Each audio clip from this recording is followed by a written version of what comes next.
Hello, and welcome to the Metaviews podcast, coming to you live from the Academy of the Impossible, where the goats are enjoying their last snow day of the season as we wait for it to warm up so that the kids can get out there. I am sitting in for regular host Jesse Hirsch. My name is Jeanette Herrle, and I'm here in part because it's time for a farmer-to-farmer chat. Today's guest, Farmer Greg, also known as Greg Peterson, host of the Urban Farm podcast himself, and also involved in a multitude of farm-related endeavors that we're going to get into today, is here to talk with me about all things related to seeds. As is the general tradition on Metaviews, we're going to start first with the news. What's in the news? And Greg, we usually throw to the guest for this. So if there's something that's caught your eye in the news, if you have personal news you want to share, anything related to news, we do put out a newsletter each day at Metaviews, and that's why we like to start with that. So what's on your mind? What's caught your eye? Well. So I made an agreement with myself on November 1st of 2024 to walk away from the news.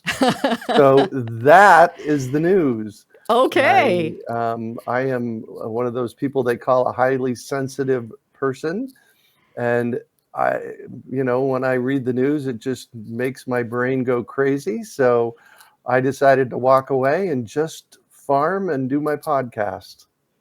Fair enough. Any farm news you want to share? What's coming up right now for you? You're a little south of where we are. Yeah, Asheville, North Carolina. It's beautiful here. I moved from Phoenix, Arizona 3 years ago, this month actually. Wow. And I lived right in the middle of Phoenix, Arizona for 54 years and decided I wanted to go someplace quiet and moved here. And 2 years ago, here's the news. 2 years ago, we planted 160 fruit trees and berry bushes. Ah, fantastic. And I was out, 90 of them are elderberries. And I was out the other day pruning up some of the elderberries, and they started out as half-inch diameter sticks. Yes. And I saw one in 2 years that's grown to about 2 inches in diameter at the base. Yeah. It was like, whoa. Yes. Well, they're quite vigorous. I mean, Yeah. a lot of those trees that have still pretty recent wild ancestry can surprise you. If they're happy, boy, do they go. Yeah, okay, great. Let's move on then to our next segment. What's the future? WTF?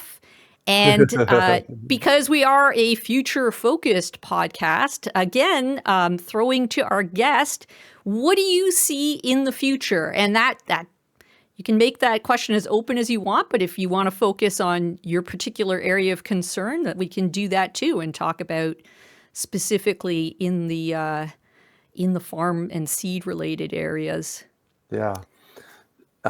Interesting you should say that. With our current administration and with where our food system is at, I see highly escalating food prices, which we're already seeing. Yes. And, having enough people to plant and harvest the food out there is going to be more difficult because it's been my experience that a lot of Americans don't want to actually go out and get dirty. Or maybe don't know how. Yeah. Have forgotten how to. Exactly. That's a big part of what we're up to at Urban Farm U is teaching people how to grow their own food. I think the most important thing we can be doing right now is figuring out where our food comes from and how to grow our own. And I've been saying that for decades.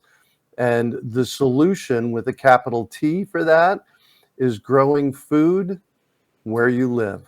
Oh, excellent. Yes, great point. I mean, I think that focus on what is specific to your region, to your locality, to your neighborhood, even your garden, is going to have its own unique microclimate that you need to be intimately aware of. So excellent point, at a time when the food system is all about standardization, uniformity, right?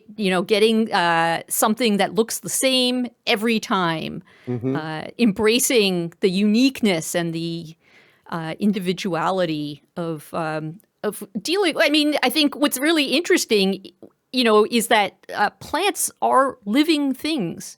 Yep. Right? They're not machines. We interact with them when we grow them. We're not just manipulating them. It's not a one-way relationship. So absolutely, great point to focus on that regional specificity. Well, and there's nothing better than growing something, picking it, and eating it. Yes. And we do tours here at Goodness Grows Organics in North Carolina. And I did tours for 20 years at the Urban Farm in Phoenix.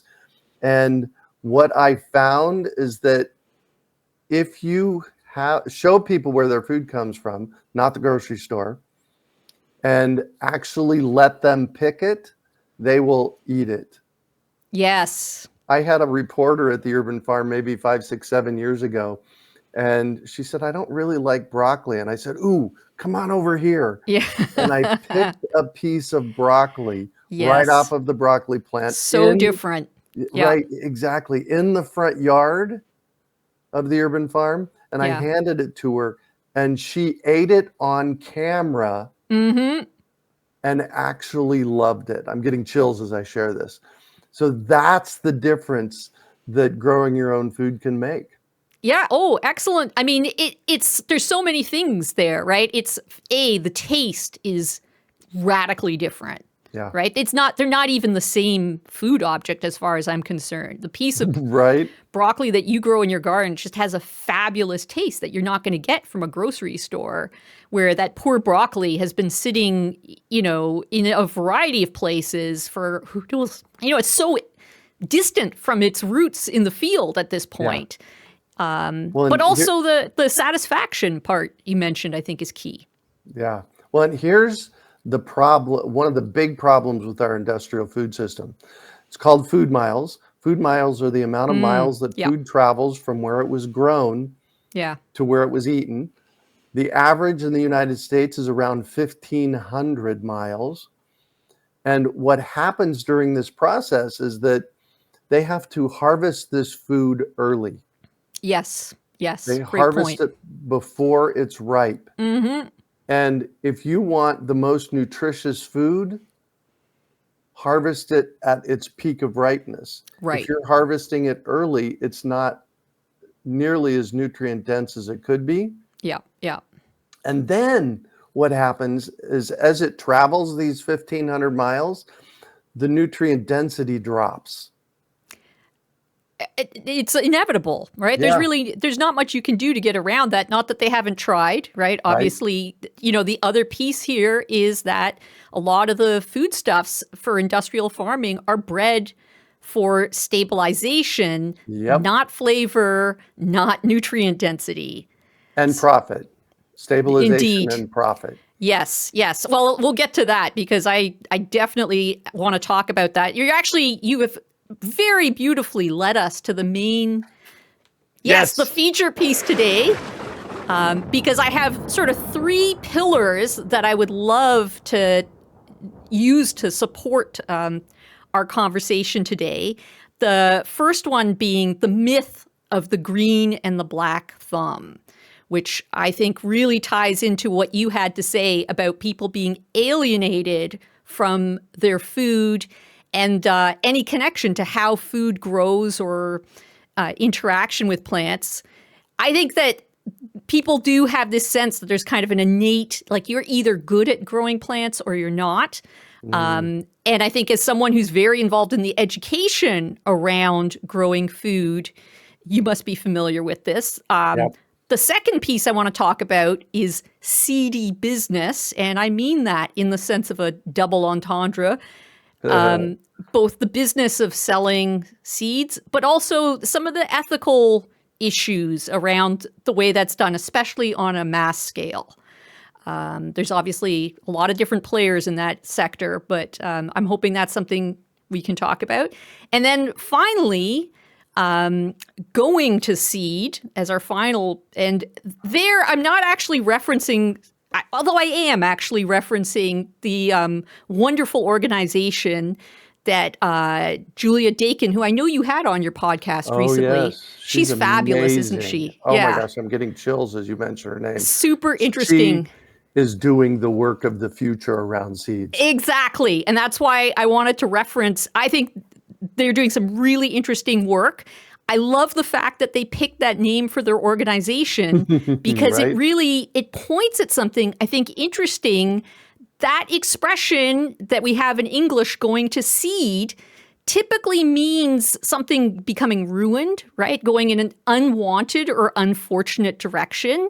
And I think that loops us back to this sense of plants and the humans who tend to them often have different agendas, right? We, as vegetable gardeners, may not want our lettuce to go to seed because that is going to make the lettuce taste pretty nasty as it focuses its energy on reproduction. The plant, of course, has the agenda of, I want to reproduce. That's where I want to be. And the negotiation there, I mean, to reference another, I listened to your more recent Q&A with Bill McDormand, and he made this really interesting point about the way that we have co-evolved with plants. He was using the example of corn, or maize, but I think that's true of almost everything that we work with as farmers. There has been a co-evolution, and it has been somewhat one-sided at times. But I think the plants have more to say about that than we may realize. So, with those three themes in mind, why don't we go back to what you started with when we were talking about the future and the unfortunate divide between many people and food, delicious food, growing in their backyard, which hasn't traveled those many miles, has not lost nutrients, allows them that satisfaction of having made it with their own hands, so to speak. Yep. And think about that in the context of the intimidation factor that sometimes people feel. I'm sure you have heard people come to you saying, Greg, I would love to start a garden, but I got a black thumb. Everything dies on me, and I'm too intimidated to do this. I don't want to have my heart broken again. How do you approach someone like that? Well, first of all, everybody has a black thumb. Unless you choose not to. Yeah. And I promise you, well, maybe not you, but I promise your listeners, I have killed more plants than you have. Not on purpose.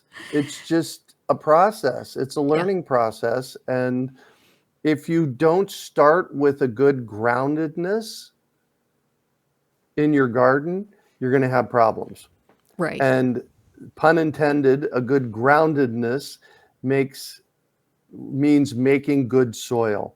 If you don't start with good soil in your garden beds, good luck.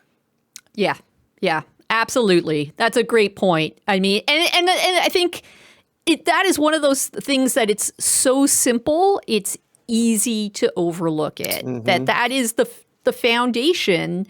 Because as much as the plants are nutrition for our bodies when we consume them, they're drawing their nutrition from that soil, right? And if the soil is healthy, they can be strong. If the soil is not healthy, well, the plants, how are the plants going to do well? Yeah. Well, and I often say, I will spend $30 on wood for a raised bed garden and $300 for the soil to go in it. Right. Because you get what you put in your garden. If you put bad soil or just, my friend Kari Spencer about 30 years ago in Phoenix, she's a farmer in Phoenix.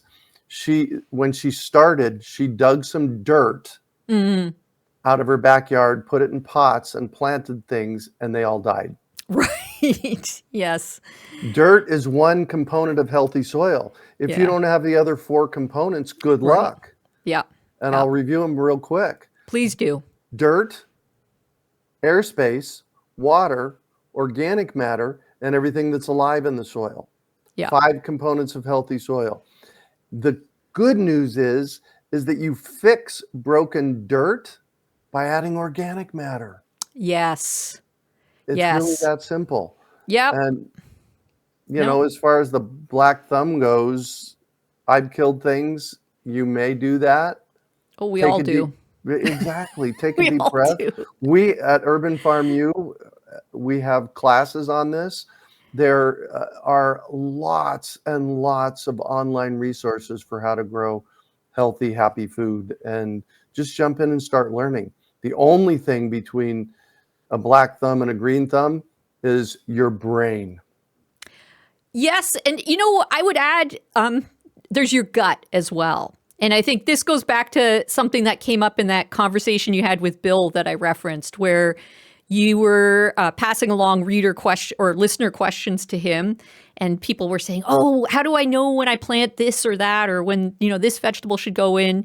And Bill said something to the effect of, "I used to sell soil thermometers for this purpose, and I don't anymore because you develop a feel for it." Yep. And I thought, oh, yes, this is getting now to the heart of it.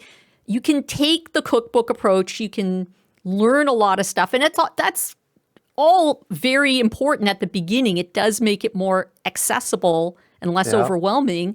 But there's a point where experience and the feeling of what is right that comes from experience is so important, and it actually becomes the more important sense, right? Yeah. I think, and that just takes time. Yeah. You want to know what my moisture meter is? Go ahead. Yeah, that's what I My figured. finger.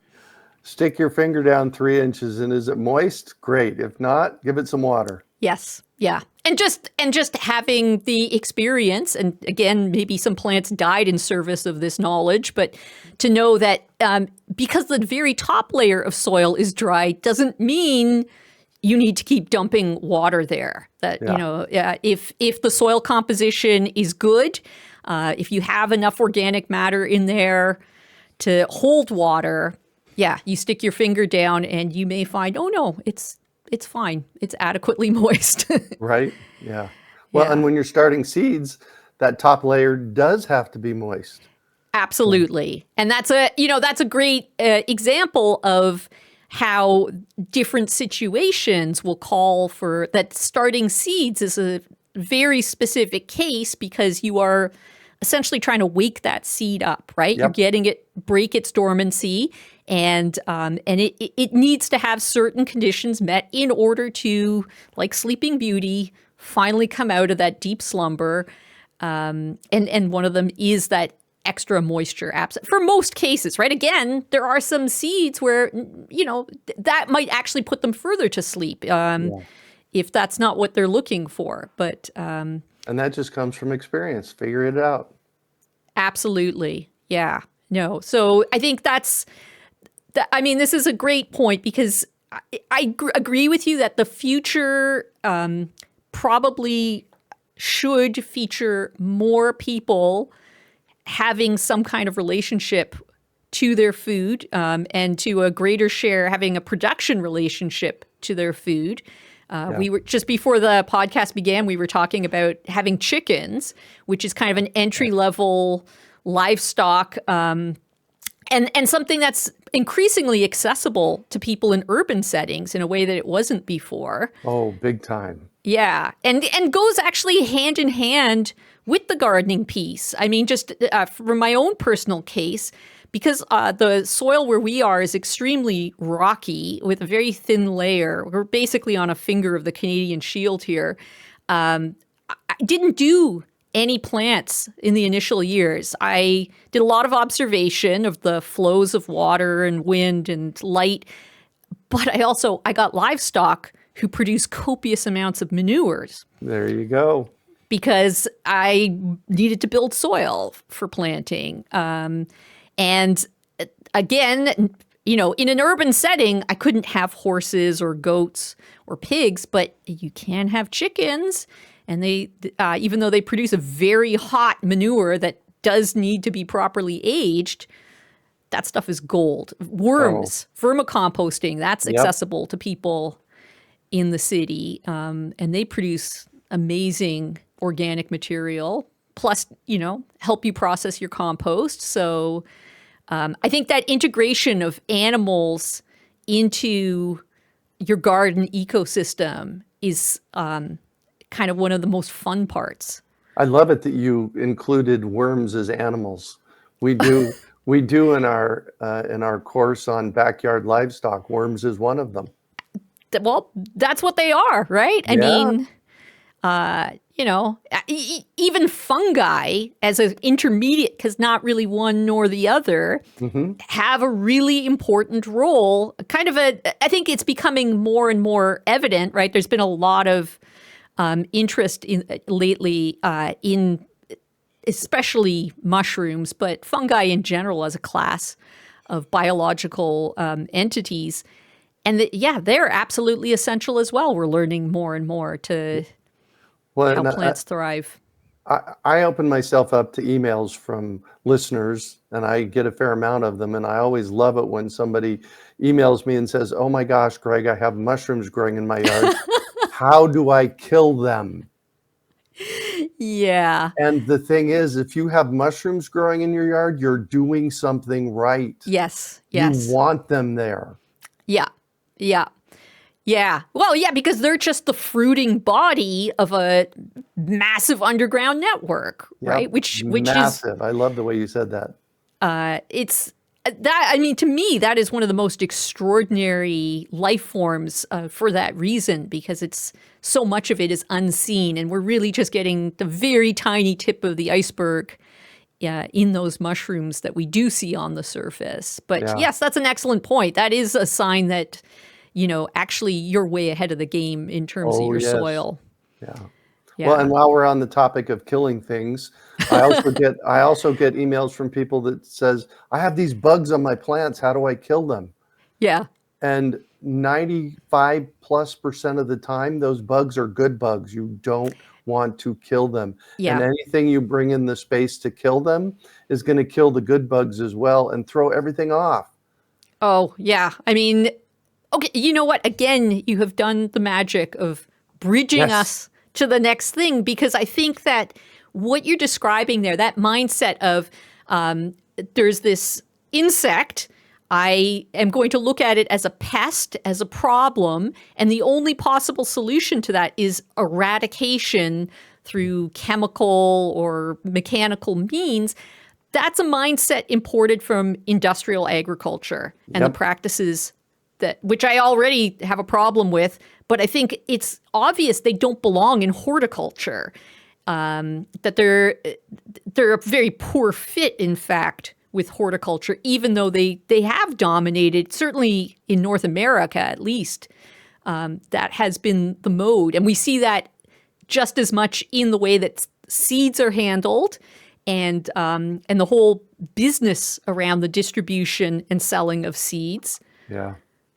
Right? Which really, I think we're both on the same page in regards to that I personally don't believe that the distribution of seeds should be a profit center. I have no problem with small farmers running a seed business where it's a supplemental form of income or even their main form of income, but it's the Cargills of the world, right? So the big industrial. And there's only 4 or 5 of them. That's the other thing. This is a monopoly business who have introduced this idea of intellectual property, which is backed up now, unfortunately, by certain international bodies like UPOV, which go around basically convincing countries to agree to these legal restrictions on the use of seeds, which for the kind of gardening that you and I envision in the future, and in fact, the kind of farming, because on all scales that we envision in the future, you can't have that. You cannot have those restrictions preventing people from sharing and distributing seed Yeah. freely. Right. Well, that's why I like heirloom seeds, heirloom and open pollinated seeds. Yes, yes, They're out in the general public yeah, and they can't be owned. I have less of a problem with distributing seeds for somewhat of a profit yeah, and a huge problem with patenting life. yes. How can you patent life? It just makes no sense to me That's an whatsoever. excellent point. I mean, it is a slippery slope, right? If you're Yeah. patenting one biological entity, what keeps you from patenting another? And we've certainly seen that even with livestock, right? Yeah. Where patents are involved there. But Often it's, I'm going to go out on a limb here, and I think it's okay. Often it's stolen stuff. They've stolen, absolutely. swiped it from somebody else. Well, this is the thing that I find so annoying about intellectual property is it does not protect creators. The plant Yep. breeders who originate a lot of our favorite varieties are not benefiting if their creation gets patented. And often what those big, I mean, I know you know this, big companies come in, take a variety that someone has lovingly developed, turn it into a hybrid, and then slap a patent on it. And of course, the price is double what Yeah. it might be, right? Because now they have restricted access to it. Well, and I'm even talking to the indigenous peoples of the world Oh, that have, seeds and nature's treasures that they've nurtured for decades or thousands of years. And some company comes in and says, oh, this is mine. absolutely. Yes, It's something like, which, really? yes, can't be owned. That the owning is a fiction to begin with, but Right. right? But then, right now in Mexico, we're just coming to the end of a huge conflict over corn, which is central to indigenous Mexican culture, right? That the relationship is not just to a food thing. There's a religious relationship. It's a really deep, like it's a deep part of the many indigenous cultures that developed corn, right? Originally out of basically a variety of Yeah. grass. Yeah. And what they've been resisting is exactly this movement of multinationals to come in and say, no, you can only plant our patented varieties of, Roundup ready corn. And Yeah. which of course it poses a huge threat to anything open pollinated. So absolutely, those struggles are happening on all scales. And I don't, I don't disagree with you about there's nothing wrong with people making some sort of a business out of the exchange of seeds. But I think that needs to be balanced with a freer distribution so that we don't have bottlenecks occurring and that those are what are keeping people from accessing the biodiversity that they need in order to grow regionally specific, plants that are going to thrive where they are. Yeah. Because I'm sure what thrives in your garden doesn't necessarily work in mine and vice versa, right? We're working with fairly different conditions. Exactly. I mean, Well, you moved, right? I did. And the seasonality of things is way different. So Yes. fruit trees, I'm a big fruit tree person. I run a fruit tree education program in Phoenix. I have for the past 25 years. And the fruit trees that grow and thrive in Phoenix, Arizona, in the low desert, do not grow and thrive in Asheville, North Carolina. Yeah. The nice thing about it is that most vegetable seeds in a different season will do just fine, Right. whether you're in Alaska or Phoenix, Arizona. You just have to know what that seasonality is and make sure that you're planting at the right time. Absolutely. Well, they're dealing with shorter lifespans, right? I mean, the minute you Exactly. get into trees, I mean, that is the perennial of perennials. And we're talking, potentially decades of a lifetime. So Let's yeah. hope decades. Yeah, well, I mean, I think that is something we should be striving for, right? Yeah. I understand that a lot of, and this is kind of comes back to some of the ethical issues around plant breeding, where cultivars or even practices like fruit trees is a great example, where at this point the standard practice is to graft onto rootstock. Yep. Right? We're essentially cloning trees because we want them to faithfully reproduce whatever the parent tree. Yeah. But a tree normally would open pollinate, right? And we would get some kind of mystery tree if we took the seed Yep. and planted it. And I have to say, there's part of me that says, why are we not doing that? I understand why a commercial orchard wants that uniformity, because that their whole operation is set up for exactly that. They want all their trees to do the same thing at the same time so they can harvest them in one go. But smaller scale operators, maybe we should be experimenting more with things grown from seed, right? I have friends. I have friends that do that. I have my friend Sunny is about half a mile away from me, and she started 100 apples from seeds. So she's got a small orchard that she started from seeds. So it's possible to do that. It's a 5 to 10 year process of growing it from seed and getting it to produce food. Yes. So we just have to be patient. Well, or integrate, again, diversity, right? Yeah. Have our, bare root trees, which we can put in the ground, that have been grafted, that will produce in a shorter time frame, right? Maybe 3 to 5 years if it's a 1 or 2 year old tree. Mm-hmm. I don't really love people buying the potted trees because I feel like they've suffered so much that they are, not necessarily going to bounce back. But I think there's a space for that, when you're starting out and you want the gratification of, getting mulberries in that first year or whatever. And well, you're not going to even get that out of a potted tree in first year. Usually what I tell people is wait for fruit for your third year, because if you're planting a fruit tree, the first year it's trying to get established. Yes. And if it's trying to get established and making fruit at the same time, it's swiping energy from the trying to get established part. That's an excellent point. So, absolutely. Yeah. Yes, that it can really only focus its energy in one place at a time. Yeah. But what I was thinking was the sort of the sad trees that you see at like Home Depot or things like that, where it's maybe a 3-year-old tree root bound in a pot.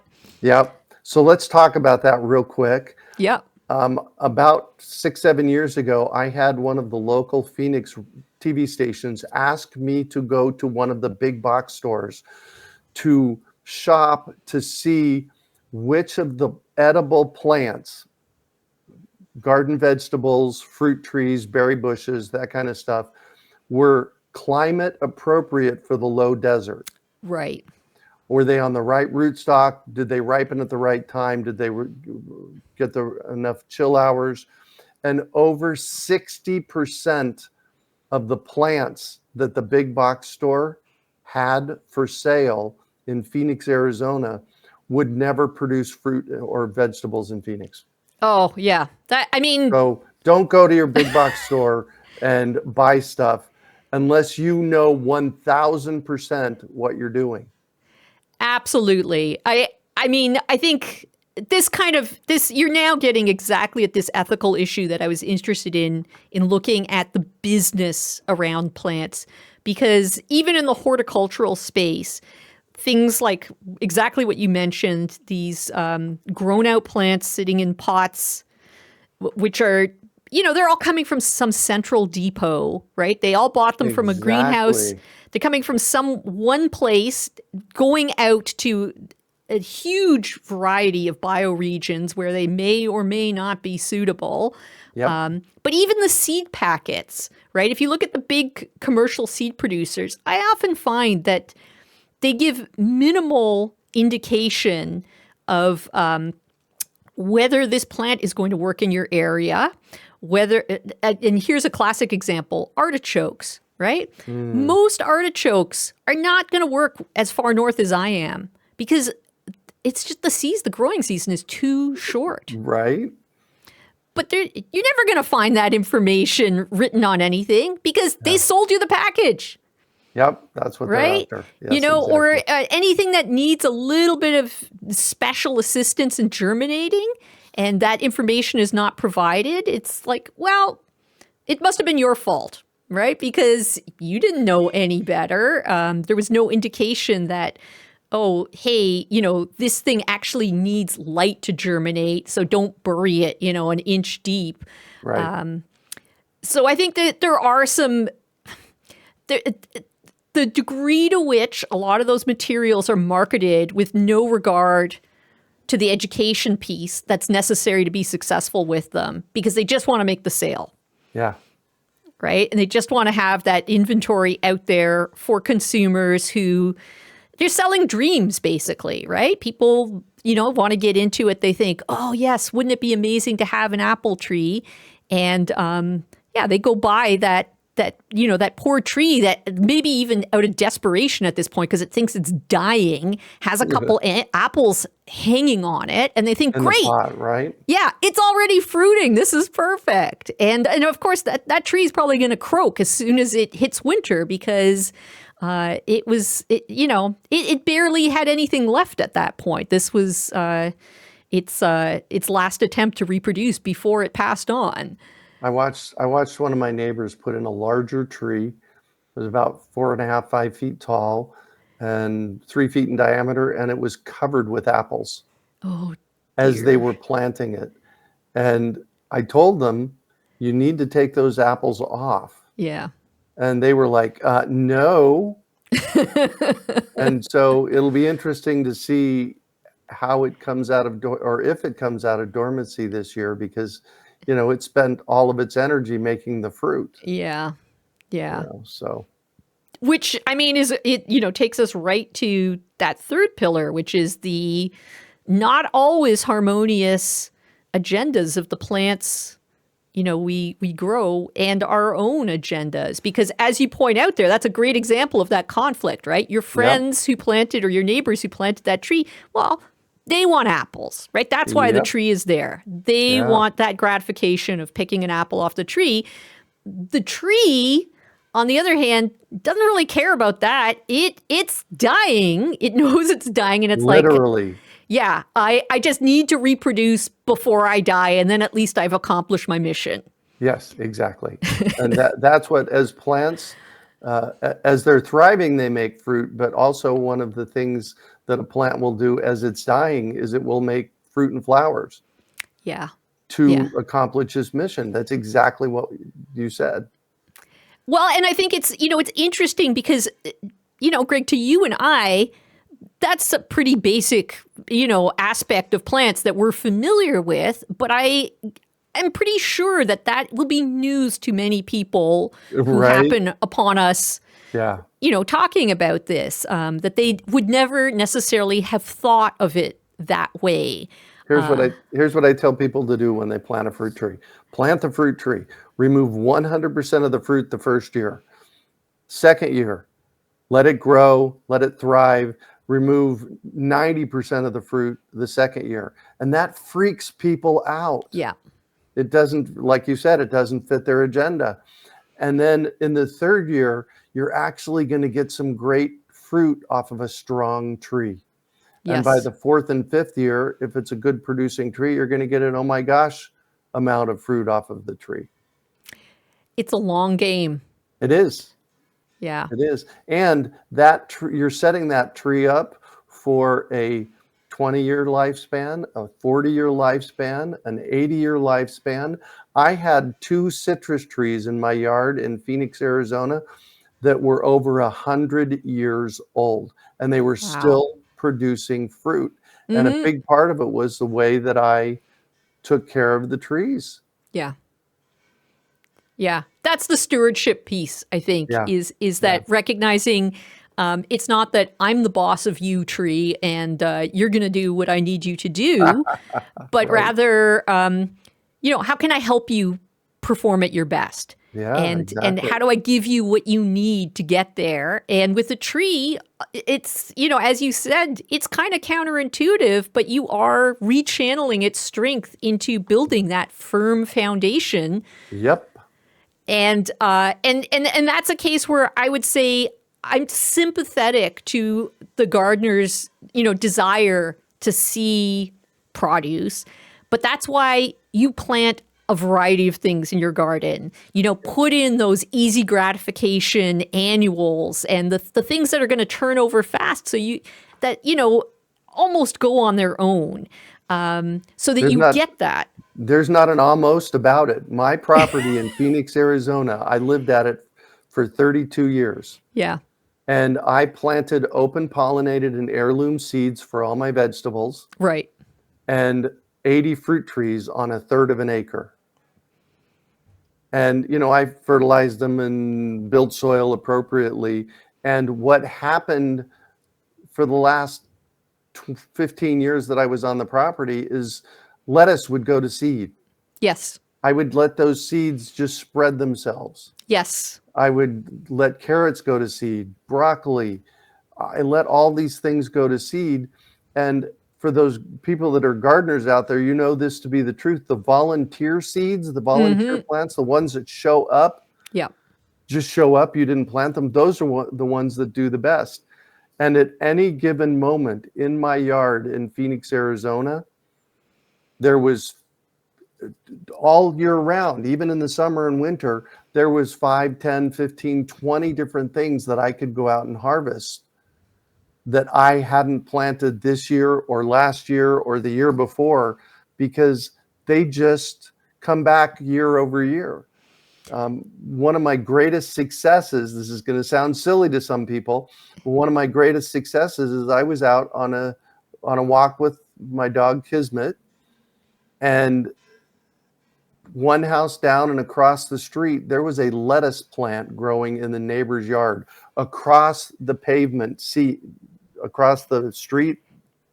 And it caught your eye, huh? And it caught my eye. And I know that came from a seed that blew over from my house. Yeah, yeah, yeah. That is nature in action. Because I say this a lot, that the only place that lack lives is between our ears. Because when we look at the amazing amount of abundance, especially seeds that come off of open pollinated and heirloom plants, there's no lack of seeds.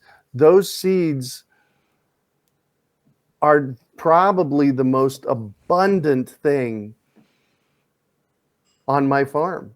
In fact, Absolutely. I have an insane seed collection.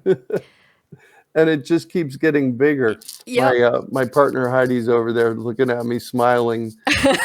Like, yeah, we have a seed problem. Yes, yes. It always does eventually become a problem, but I figure that's a good problem to have. But yes, no, Right? that's a fabulous point, Greg, because you were talking about these plants have existed before us. I mean, we obviously have produced varieties that suited our needs. Most modern vegetables are the way they are because we love tender, delicious things that pack a lot of nutrition in. And that's Yep. not necessarily the original agenda of the plant, but they still find a way to reproduce, and the abundance is there for the taking. I think, your point about that we focus sometimes so much on our own interventions into the garden, we forget that, just let it go to seed. Right? See what happens. It will probably do better. Right, exactly. I've been here 3 years at my new farm in Asheville, North Carolina. 3 years. Yeah. 3 years actually this month. Yeah. The first thing I did before we went to the grocery store is I went to the local nursery and got some start plants Yeah. and started a small garden. And our garden has continued to expand. And this last year and this year, but last year, what we had growing wild, I'm going to do air Yes. quotes on that. What we had growing wild in our yard from seeds that went to seed was lettuce, Yeah. cilantro, Yeah. broccoli, basil. These are all things that replant themselves. I took a 15-gallon tree tub and planted basil in it 3 years ago. Yep. I let it go to seed in the fall of 3 years ago.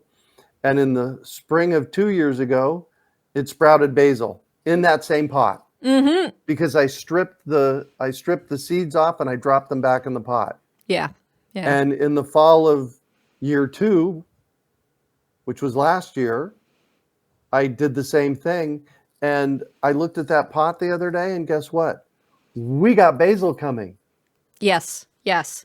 And not just any basil, to go back to Julia Dakin and Julia, going, yeah, yes, right? That this is the basil that wants to grow in your garden, in the spot exactly. that it's in, right? Exactly. The Yep. guys who weren't suited for that, who didn't fit that particular niche particularly well, they didn't grow. They But the didn't come up. ones, yeah, but the ones who did, they want to be there. And they may even have, if you had other plants there, they may have cross-pollinated in an interesting way to produce a better type of basil. seed, that it really wants to be there in that spot and is going to flourish in Yeah. that spot. And I think that is that approach, which is, and just for anyone listening, Julia has been working with Joseph Lofthouse, who I think has a higher profile. A lot of people are more familiar with his work in developing land races. Yeah. And so basically varieties of plants that are suitable to the very specific region and the climate conditions that that pertain to that region. And he, if you look at his work, I mean, he's quite ruthless in terms of saying, I'm going to put all of these different types of plants together, let them mix it up, and whoever does well, that's who we're going with. Exactly. Which is a very different approach than, and you'll find out when you get chickens. This happens with chickens too. I understand the romance and the allure of the seed catalog where you're like, oh yes, there's this variety and I want one of these. And that's beautiful. I want to have one of those. I get that. And I think everyone should indulge in that at least once. But ultimately, what's going to work best in your garden is what works best in your garden, right? And not necessarily, a storied, beautiful heirloom that worked really well, like in southern Italy, in a particular, but maybe doesn't work so well in your northern garden. The conditions are just too different, right? But, a cross of a couple other tomatoes might do gangbusters in your garden. And you should embrace that, even if it's a mutt. Look beyond the lineage. That's what the beauty of the open pollinated. Those guys mix it up. Yeah, well, and we can do the same thing with heirlooms. Let me tell you a quick, mind-blowing, amazing story. So the second thing that I did when I got here 3 years ago was I got a worm bin. Because I hate to throw away food scraps. Yes. Absolutely hate doing it. So a year into this worm bin, I've been harvesting worm castings. That's the worm poop coming out of the bottom of the worm bin. And I planted, remember I said I planted 160 fruit trees here? Yes. And with each of those fruit trees, a cup of worm castings from my worm bin was added. Now, over the course of that first year that we were here, we bought tomatoes at the grocery store, and some of those tomato seeds got into the compost bin that went into the worm bin, right? Yeah. And, when you're buying them at the grocery store, those little nuggets of tomatoes are probably hybrids. Yeah. Which, hybrids aren't bad. They're vigorous for a reason. Yeah. Exactly. So what happened 4 months later was I had over 30 different tomato plants come up in the rows of fruit trees that I planted. Yeah. And we let them grow. Remember, they're the volunteers. Yeah. I They love grew, volunteers. right? They grew more strongly. And what we found was an amazing diversity of tomatoes. We had small ones, we had large ones, we had Yes. yellow ones, we had watermelon ones, we had things that looked like heirlooms. And the only thing that I can figure out, the reason that happened, was that the hybrids were splitting apart. So if you Yes. save seeds from a hybrid, that's okay. You're just Yes. not going to get the exact same thing that you harvested it from, but you're Yes. going to get something edible. You can actually eat it. Yes. And Yes. so to take this one step further, we harvested, I'm going to guess, over 100 pounds of tomatoes off of those 30 mines. That's amazing. And I have a little street, so I'm in a rural area, a rural suburban edge area. Hmm. And down the street, I have a street that's right next to my house that has 30 houses.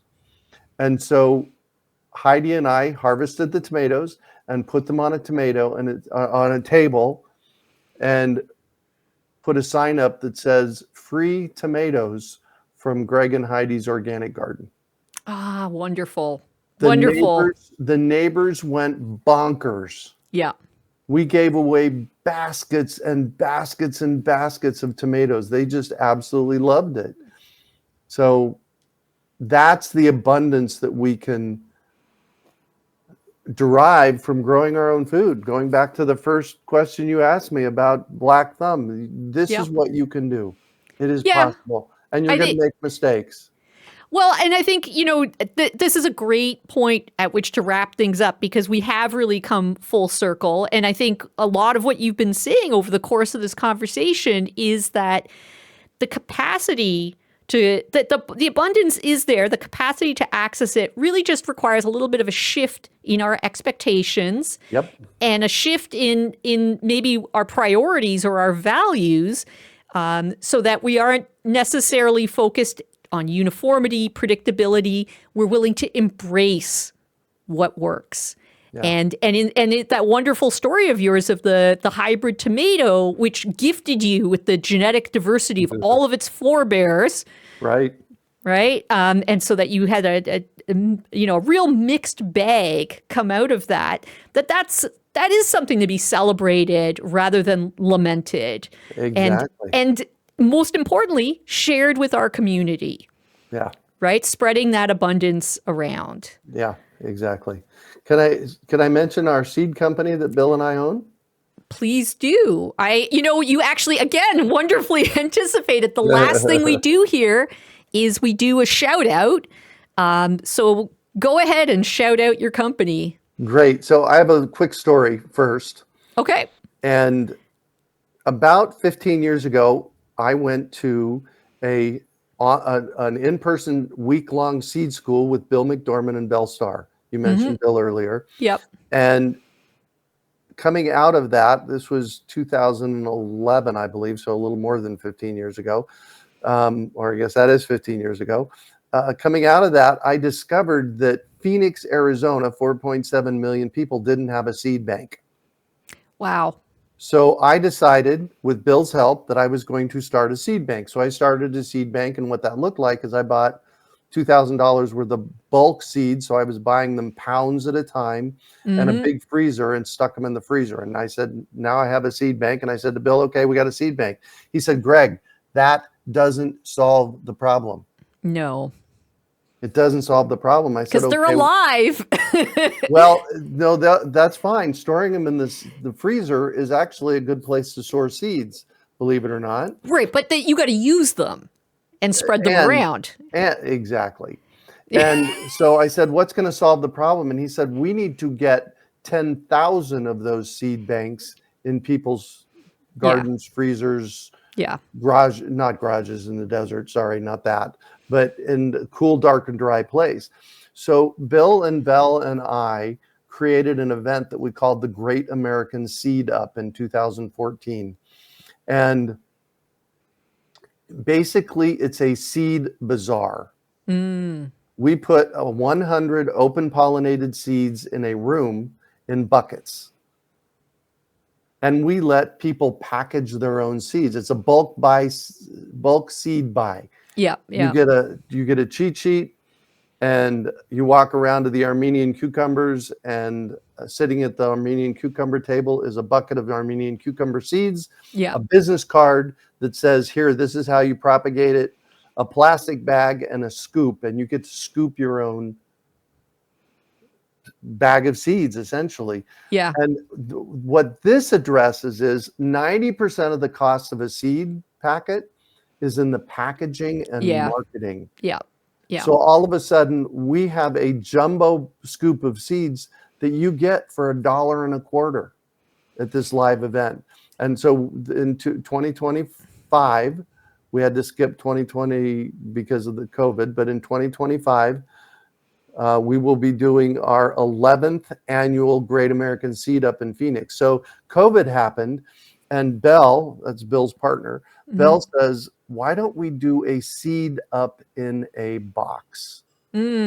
So this is a bulk seed opportunity for people to super energize their local seed economy, for a community garden, a church garden, a school garden, for gifts.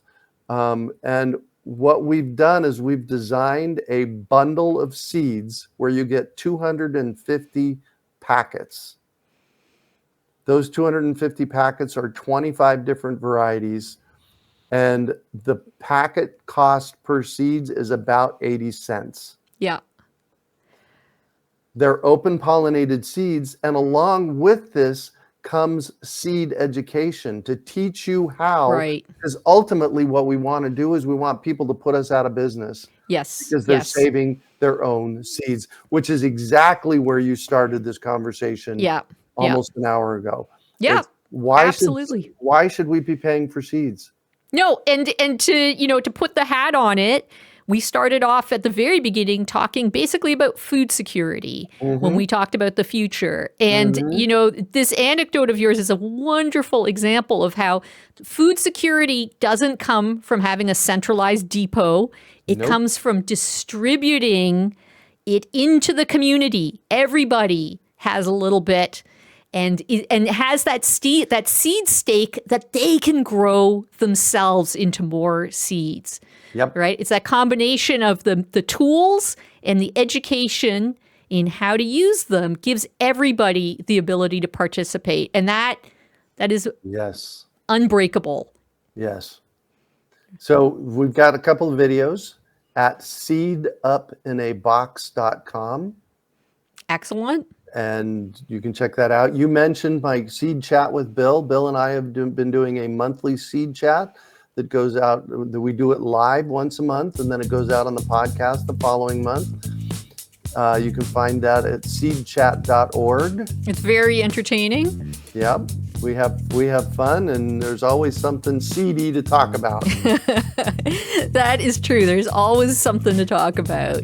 Well, thank you so much for joining us today, Greg. It's been just a delight to talk all things seed and the seeds of the revolution that we are both looking forward to here in terms of community and food and all good things of that nature.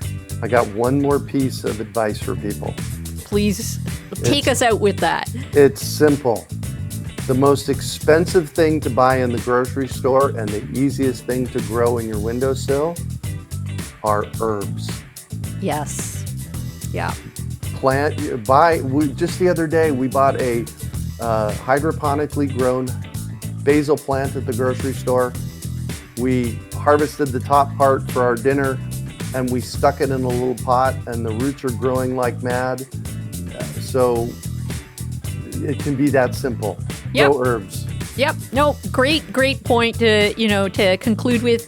It's low stakes, low effort, high reward, right? Nothing like the taste of some fresh basil that you grew yourself. Amen to that. All right. Well, thank you for everybody listening or watching and for joining us. And once again, thanks to Greg Peterson and all of his amazing wisdom and stories that he's shared with us today. Thank you. Thank you. All right.